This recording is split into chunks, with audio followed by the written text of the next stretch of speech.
বিসমিল্লাহির রহমানির রহিম। Hello everyone, আসসালামু আলাইকুম। কেমন আছেন সবাই? আশা করি আপনারা অনেক ভালো আছেন। আমিও আলহামদুলিল্লাহ আপনাদের দোয়ায় অনেক ভালো আছি। বরাবরের মতো আবারও নতুন একটা ডেইলি ব্লগ ভিডিও নিয়ে হাজির হয়ে গেলাম আমি সুমি, কুমিল্লা জেলা থেকে। জীবনটা না মানুষের আসলে অনেক অদ্ভুত। মাঝে মাঝে ভাবি যে এই 2 দিনের দুনিয়ায় আমরা কত আশা আকাঙ্ক্ষা ইচ্ছা নিয়ে বেঁচে থাকি। হ্যাঁ, আবার এই 2 দিনের দুনিয়াতে তার মানুষকে মূল্যায়ন করার চাইতে তার অবস্থানকে মানুষ বেশি মূল্যায়ন করে। সে টাকাওয়ালা, সে কি ধনী না গরিব। আসলে দিন শেষে না সবাই টাকাকে মূল্যায়ন করে, মানুষের অবস্থানটাকে মূল্যায়ন করে, মানুষকেও মূল্যায়ন করে না। আসলে আমরা মানুষ হিসাবে সবাই পচা, মানুষের কোনো মূল্যায়ন নাই। আমি দেখলাম দিন শেষে আপনি আজকে সবার কাছে সম্মান পাইতেছেন, অনেক ভালো পজিশনে আছেন, আপনি মনে করতেছেন আপনাকে সবাই ভালোবাসে। আপনার অবস্থানকে সবাই ভালোবাসে, আপনাকে কেউ ভালোবাসে না। আপনি আজকে আপনার অবস্থানটা থেকে সরে দাঁড়ান, আপনার টাকা পয়সা না থাকুক, দেখবেন আপনি কারো কাছে 2 পয়সার মূল্য পাইবেন না, কেউ আপনাকে মূল্যায়ন করবে না। দিন শেষে আপনি সবাই মানুষের অবস্থানকে মূল্যায়ন করি, মানুষকে না। তারপরেও মানুষের বাঁচতে হলে টাকার দরকার আছে। আগামীকাল যেমন আমি বাঁচবো কি মরে যাব সেটার গ্যারান্টি নাই, তেমন আগামীকাল যে আমি পৃথিবীতে থাকবো না তারও তো কোনো গ্যারান্টি নাই। দুনিয়াতে বাঁচতে হলে টাকার দরকার আছে, পয়সার দরকার আছে। প্রত্যেকটা পদক্ষেপে মানুষের পয়সা ছাড়া চলতে পারবে না। আপনি আজকে একটা বড় সড়ো কোনো অসুস্থ হয়েছেন বা কোনো রোগে ভুগতেছেন, আপনি টাকার জন্য চাইলে একটা ভালো হসপিটালে গিয়ে চিকিৎসা করতে পারবেন না। আপনি চিকিৎসা অভাবে মারা যেতে হবে, চিকিৎসার অভাবে আপনি কষ্ট পেতে হবে। তো ওই চিকিৎসাটাও কিন্তু টাকা দিয়েই হবে। আপনি কোন পজিশন থেকে উঠে আসছেন ওইটা কিন্তু হসপিটালের লোক বা ডাক্তাররা দেখবে না। আপনি ভিজিট দিতে পারছেন কি না, আপনি পরীক্ষার ফি দিতে পারছেন কি না, তারা ওইটা দেখবে। তো আপনার কাছে টাকা আছে মানে আপনি দুনিয়ার সব সুবিধা পাবেন। আপনার কাছে টাকা নাই, আপনি দুনিয়ার কোনো সুবিধাই পাবেন না, আপনি একদম পচা মানুষ। সেই জন্য প্রত্যেকটা ব্যক্তি তার উচিত যে তার ইনকামের 3/1 হলো তার নিজের বা তার ফ্যামিলির জন্য আয় করা, আয় বুঝে ব্যয় করা। অবশ্যই সেভিংস করাটা প্রত্যেকটা মানুষের দরকার, কারণ মানুষের বিপদ আপদের কথা বলা যায় না। কখন একটা মানুষ বড় একটা বিপদে পড়ে যাবে এটা আল্লাহ তাআলা ছাড়া কেউ জানে না।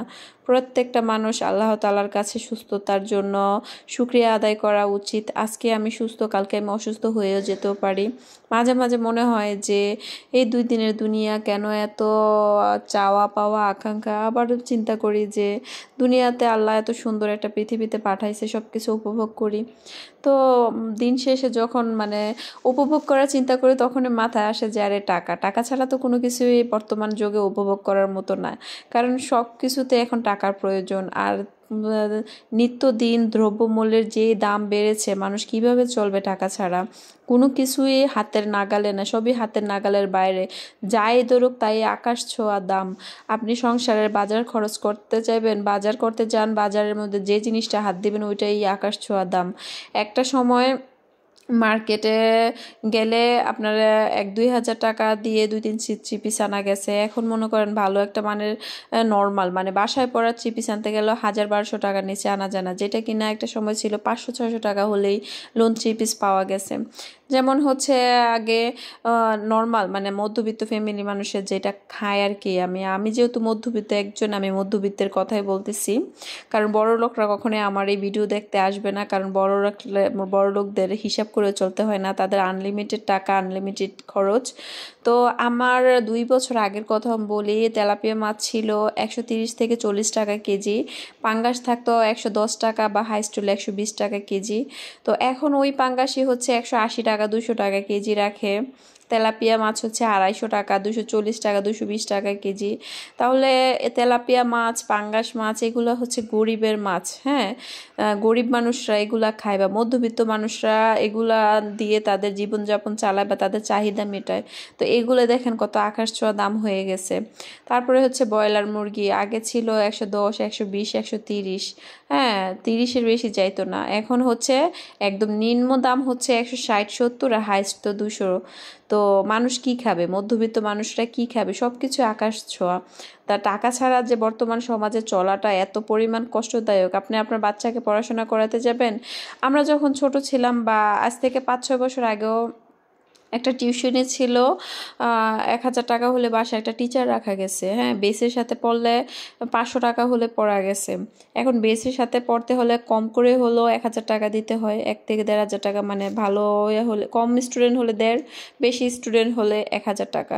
আপনি বাসায় টিচার রাখবেন, মানে একদম নিম্ন স্তরে হচ্ছে 3,000 টাকা, তারপর 4, 5, 6, 10,000 টাকা দিয়ে একটা টিচার রাখতে হয়, ভালো মানে টিচার রাখতে হলে। তাহলে মানুষ যে দৈনন্দিন চলাফেরা করবে, প্রত্যেকটা ক্ষেত্রে মানুষের কি পরিমাণ খরচ বেড়েছে, তাহলে মানুষের খরচ অনুযায়ী তো ইনকাম নাই, ইনকাম তো আগের জায়গায় রয়েছে। সেজন্য মানুষের এখন বিবেকও চলে যাচ্ছে, মানুষ এখন খুনাখুনি করে বেশি, চুরি চুচামি করে বেশি, বাটপাড়ি করে বেশি। কারণ কি করবে, মানুষ তো চলতে হবে। সব মানুষ এক না, অনেকেই সৎ পথে চলতেছে, সৎভাবে বাঁচতেছে, যতটুকু আছে অতটুকুর মধ্যে নিজের চাহিদা সীমাবদ্ধ রাখতেছে। সেই জন্য আমি বলি যে আজকে আপনার চাহিদা কম, কালকে আপনার সন্তানরা বড় হবে, চাহিদা বেড়েও যেতে পারে। তো আজকে আপনার যেহেতু খরচ কম, আপনি এখান থেকে টাকা বাঁচিয়ে রাখলে কালকে আপনার খরচ বেড়ে গেলে অবশ্যই আপনি এটা ম্যানেজ করতে পারবেন, আপনার ঋণগ্রস্ত হবেন না। আর যদি আপনি চাহিদা কমের সময় যদি আপনি সব খরচ করে ফেলেন, তাহলে আপনার যখন চাহিদা বেড়ে যাবে তখন আপনি ম্যানেজ করতে পারবেন না, আপনি ঋণগ্রস্ত হয়ে যাবেন। তো দিন শেষে আসলে প্রত্যেকটা মানুষেরই উচিত যে সে তার ইনকামের 1%, মানে 100%-এর মধ্যে 70% খরচ করে 30% হলেও আয় করার দরকার প্রত্যেকটা ব্যক্তির। আর আমরা যারা হাউস ওয়াইফ আছি, নিজের সংসার সন্তান নিয়ে সারাদিন ব্যস্ত থাকি, আমাদের তো বাহিরে কাজ করার মতো কোনো অবস্থান নেই, বা কাজ করার মতো কোনো সিস্টেমও নেই, বা আমাদের হাজবেন্ডরা সেটা অ্যালাও করবে না। তো আমরা চাইলে আমাদের নিজেদের জন্য কিছু হলেও সেভিংস করতে পারি আমাদের সংসার থেকে। আপনারা অধিকাংশ মহিলাদের হাতেই কিন্তু এখন হাজবেন্ডরা সংসার খরচে টাকাটা দিয়ে দেয় সংসার চালানোর জন্য। শুধু যে প্রবাসীর বউদেরকেই হাজবেন্ডরা টাকাটা দেয় এরকম না, যারা বাংলাদেশে থাকে তারাও কিন্তু তাদের ওয়াইফদের হাতে এখন মানে বাজার খরচ বা সংসারের আর টুকটাক কেনাকাটার খরচের টাকাটা ওয়াইফের হাতে দেয়। কারণ হচ্ছে হাজবেন্ডরা অনেক কাজ টাজ নিয়ে ব্যস্ত থাকে। আর এখন বর্তমান সমাজে কিন্তু মহিলারা বাজারে মার্কেটে সব জায়গায় যেতে পারে, কোনো সমস্যা নেই, মানুষ খারাপ চোখে দেখে না। একটা সময় ছিল যে মহিলারা বাজারে যাবে, কথাটা শুনলেই মানুষ অবাক হয়ে থাকতো যে হ্যাঁ, অমুক বাড়ির বউ নাকি বাজারে যাবে, বাজার করতে যাবে, মার্কেটে যাবে, এত মার্কেটে দৌড়াদৌড়ি করবে। মানে মার্কেটটা তো যেমন তেমন মানছে, কিন্তু বাজারটা তো মানতেই পারতো না। আর এখন কিন্তু বাজারে পুরুষ মানুষের চাইতে মহিলা মানুষই বেশি, কারণ মহিলারা বুঝে যে কোন তরকারিটার সাথে কোন মাছটা মানে যাবে, বা হচ্ছে কোনটার সাথে কোনটা ভালো লাগবে, তারা বুঝে বুঝে হিসেব করে বাজার করে নিয়ে আসলে হাজবেন্ডদেরকে পরিপাটি করে রান্না করে দিলে তারা ভালো করে খেতে পারে। হয়তো বা হাজবেন্ডরা বুঝে না ওরকমভাবে যে কোনটার সাথে কোনটা যাবে, এই জন্য অনেকের আবার ব্যস্ততার কারণেও তাদের ওয়াইফকে টাকা দিয়ে দেয়। আর আমরা যারা প্রবাসীর বউরা আছি, আমাদের হাজবেন্ডরা তো বাধ্যতামূলক আমাদের কাছে টাকা দিতেই হবে, কারণ আমরা আমাদের সংসারটা চালাই, আমাদের কাছে উপরের দায়িত্ব। তো সেই জন্য আমি প্রত্যেকটা আপুদেরকে বলি যে আপনারা আপনাদের সংসারের প্রত্যেকটা ক্ষেত্র থেকে আপনারা টাকা বাঁচাবেন। মনে করেন যে আপনার বাসা থেকে একটুখানি মানে দূরে, হয়তো বা 1 কিলোমিটার দূরে হোক, বা হচ্ছে মানে কাছাকাছি বাজার যদি হয়, তাহলে আপনারা বাজারটা করে হেঁটে চলে আসবেন। হাঁটার কিন্তু অনেক উপকার। আপনি হাইটে আসলে আপনার 20 টাকা বাজার খরচ থেকে তো বাঁচবেই, আপনার ভাড়া থেকে ভাড়ার 20 টাকা বেঁচে গেল। আপনি একটা জিনিস সদাই কিনতে যাবেন, দামাদামি করে কিনবেন, তাহলে কি হচ্ছে আপনার এখান থেকে কিছু টাকা আপনি সেভিংস করতে পারবেন।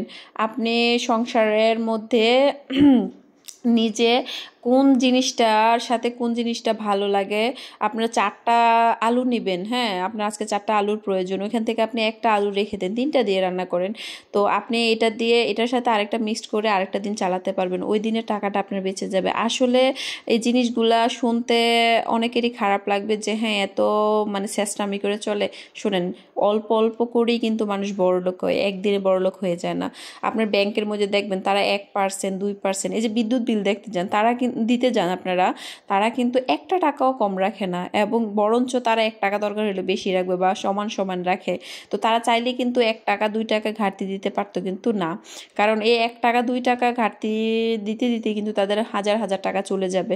আবার 1 টাকা 2 টাকা বাড়ায় রাখতে রাখতে কিন্তু তাদের হাজার হাজার টাকা মানে অ্যাড হবে। তো সংসারটাও কিন্তু এরকম, আপনি আজকে বাজার থেকে 20 টাকা বাঁচাইছেন, কালকে শপিং থেকে বাঁচাবেন, পরশুদিন দুধওয়ালা থেকে, মনে করেন যে বাজার থেকে দুধ আনলেন, আজকে 80 টাকা কালকে 70 টাকা হতে পারে। হ্যাঁ, এরকমটা না। মনে করেন আপনার বাচ্চা আজকে কিছু খেতে চাইছে বাইরে থেকে, আপনি বাসায় তৈরি করে দেন, তাহলে আপনার বাচ্চা ইচ্ছা মতো খেতেও পারবে, সাথে হচ্ছে আপনার এখানে টাকাটাও সেভ হয়ে গেল। বিষয়টা হচ্ছে টাকা সেভ করার ইচ্ছা থাকতে হবে, আগ্রহ থাকতে হবে, তাহলে আপনি বুদ্ধি খাটিয়ে আপনি আপনার সংসার থেকে অল্প কিছু টাকা হলেও যদি আপনি বছর শেষে আয় করতে পারেন, এই টাকাটা আপনি আপনার হাজব্যান্ডকে বিপদ আপদে হেল্প করতে পারবেন, বা আপনার সন্তানের ফিউচার হিসেবে আপনি একটা জায়গায় জমা রাখতে পারবেন। এবং কি আপনি চাইলে আপনার নিজের জন্য, আপনার নিজেরও তো প্রয়োজন হতে পারে, তাই না? আপনার নিজেরও তো একটা সময় গিয়ে টাকা পয়সা, প্রত্যেকটা মানুষের প্রয়োজন থাকে। কেউ টাকা পয়সার ঊর্ধ্বে না যে আমার প্রয়োজন নাই, আমি একজন প্রয়োজন ছাড়া ব্যক্তি। তো আপনার নিজেরও প্রয়োজন হতে পারে, আপনার নিজেরও দরকার পড়তে পারে। তো টাকা সেভ করাটা আমি মনে করি যে প্রত্যেকটা মানুষের খুবই প্রয়োজন। প্রত্যেকটা মানুষের উপরে মনে করি যে আমি ফরজই হয়ে রয়েছে যে টাকা সেভিংস করে চলা। টাকা সংসার খরচ থেকে হোক, ইনকাম থেকে হোক, যেখান থেকে হোক, অল্প টাকা হলেও রেখে রাখা। আপনার কাছে সাপোজ 2 4 5 10 হাজার টাকা এক্সট্রা রেখে রাখবেন, দেখবেন আপনার মনের মধ্যে একটা বল থাকবে যে হ্যাঁ, আজকে আমি অসুস্থ হলাম, বা আমার কোথাও দাওয়াত পড়লো, বা আমার একটা কোনো হঠাৎ করে বাসায় মেহমান আসলো, আমি এটা দিয়ে কাবার দিতে পারবো, আমার কোনো টেনশন নেই। কিন্তু আপনার হাতটা যখন খালি থাকবে, তখন আপনার মনটাও ছোট হয়ে থাকবে যে আজকে হঠাৎ মেহমান চলে আসলে, বা আমি একটা হঠাৎ অসুস্থ হলে, বা আমার কোনো একটা প্রয়োজন হলে, কোথাও দাওয়াত পড়লে আমি কিভাবে যাব, কিভাবে চলবো, কোথা থেকে আনবো, কার কাছে হাত পাতবো। কারণ মধ্যবিত্ত মানুষরা কিন্তু বিপদে আছে। কেমন? একদম গরিবরা যারা, তারা হাত পাততে পারে, রাস্তার মধ্যে বেরোইলে তারা হাত পেতে তাদের পেট চালাইতে পারে, তারা নিজেরা চলতে পারে। একদম বড়লোক যারা আছে তাদের তো টাকা পয়সার অভাব নেই, তারা ইচ্ছা মতো খরচ করবে, বিন্দাস ঘুরবে, খাইবে। কিন্তু মধ্যবিত্ত ফ্যামিলির মানুষের চক্ষু লজ্জা, কেমন? তারা না পারে কারো কাছে হাত পাততে, না পারে তারা তাদের মানে এই কষ্টের কথাগুলো মানুষের সাথে শেয়ার করতে। তো তারা কি করে, দিন শেষে গুমড়ে গুমড়ে মরতে হয়। চাইলেই হুটহাট করে কারো কাছে টাকা ধার চাইতে পারে না, চাইলেই হুটহাট করে কারো কাছে হাত পাততে পারে না, আবার কারো কাছে বলতেও পারে না যে আমি অনেক হিসেব করে চলতেছি, কারণ তারা সামাজিকতা রক্ষা করে চলতে হয় যেহেতু মধ্যবিত্ত। তা আমরা মধ্যবিত্ত মানুষরা এভাবে ম্যানেজ করে চলি সমাজে 8-10টা মানুষের সাথে। হ্যাঁ, নিজের সম্মানটা বজায় রেখে চলতে হয়। তো যেহেতু নিজের সম্মান বজায় রেখে চলতে হবে, সেজন্য হিসেব করে চলেন, কারণ হিসেব করে চললে কখনো মানুষের ঠেকে না, এটা আমি বিশ্বাস করি। তো যাই হোক, কথা বলতে বলতে ভিডিওর একেবারে শেষ প্রান্তে চলে এসেছি। আজকের ভিডিওটি আপনাদের মাঝে কেমন লেগেছে অবশ্যই কমেন্ট করে জানাবেন। আর আমি একটু অসুস্থ আছি, প্লিজ যারা আমার ভিডিওটা এতক্ষণ ধরে দেখছেন মনোযোগ সহকারে, আমার জন্য দোয়া করবেন। আর যারা আমার চ্যানেলে নতুন, তারা আমার চ্যানেলটি সাবস্ক্রাইব করে পাশে থেকে যাবেন। সবাই ভালো থাকবেন। আল্লাহ হাফেজ।